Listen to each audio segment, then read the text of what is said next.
La LCR se opuso en todo momento a los organismos de alianza con la burguesía, los organismos interclasistas que se formaron para, digamos, impulsar la transición. Estos organismos nacieron en el 74 la Junta Democrática y en el 75 la Plataforma Democrática, que luego se juntaron en el 76 y se unificaron las dos. La LSR fue de los pocos partidos que se mantuvo al margen, con una posición de independencia de clase. Con esos representantes de la burguesía, que realmente ni eran representantes de la burguesía ni eran nada, pensábamos que no se iba a hacer lo que en aquel momento pues, se podía hacer, porque realmente en aquel momento la clase obrera tenía mucha fuerza y le estaba demostrando esa fuerza. Con sus movilizaciones le estaba demostrando en la calle, y esa potencia denunciamos, intentamos que eso no fuera así, pero la verdad es que nos quedamos bastante solos. Esa potencia se anuló, se desperdició, regalándole la transición a la burguesía. Entonces lo que planteábamos era que tenía que haber un desmantelamiento del Estado franquista. El Estado franquista tenía que ser sustituido por otro Estado de otro tipo, pero no mantenerse, que es lo que pasó.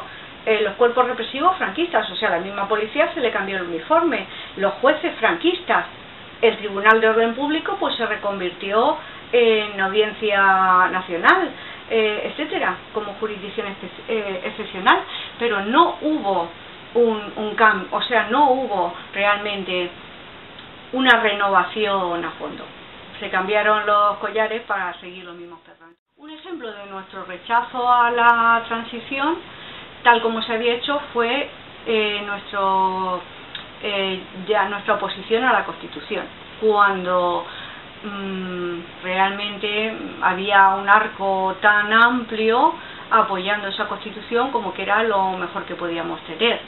Lo que decíamos, que luego lo que estamos viendo años después es que esa Constitución se quedaba muy corta y que realmente teníamos la posibilidad en aquel momento de haber conseguido otra Constitución. La transición tuvo un apoyo en aquellos momentos, mucha gente pensaba, incluso dentro de la izquierda, que es que tenía que ser así, que no había que provocar al ejército, etcétera. Es cierto que es que vivíamos bajo el chantaje, pero claro, caer y aceptar el chantaje pues realmente no ha demostrado ser una buena solución.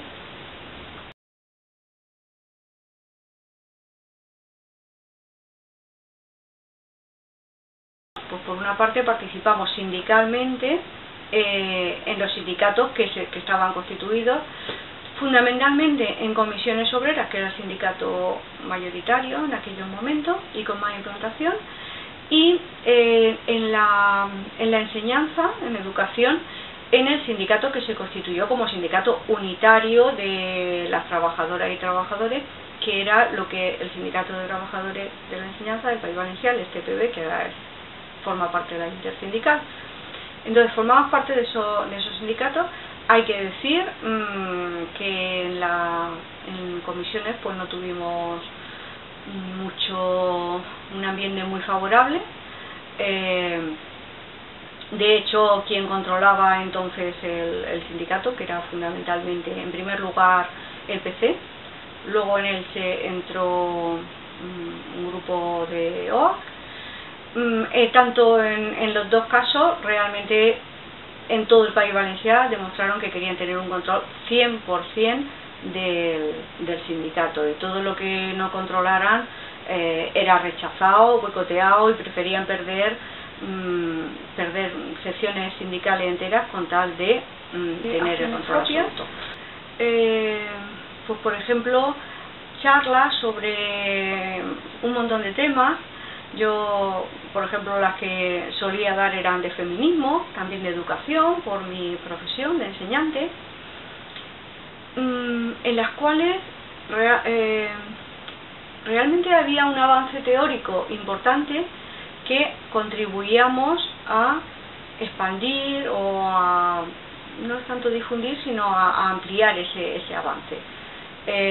Por ejemplo, en estos dos puntos que he dicho, y estoy hablando pues eso, las charlas, o sea, las charlas, debate, este tipo de actividades, ¿no? En el feminismo partíamos de cero prácticamente. En el Estado español, antes de las primeras jornadas feministas que tuvieron lugar en el diciembre del 75, a las 2 o 3 semanas de la muerte de Franco, había 2 o 3 feministas conocidas y también debido al aislamiento que suponía el franquismo, pues tampoco habían circulado mucho los libros y no había una difusión, y sin embargo en poco tiempo realmente adquirimos un nivel teórico bastante aceptable, ¿no?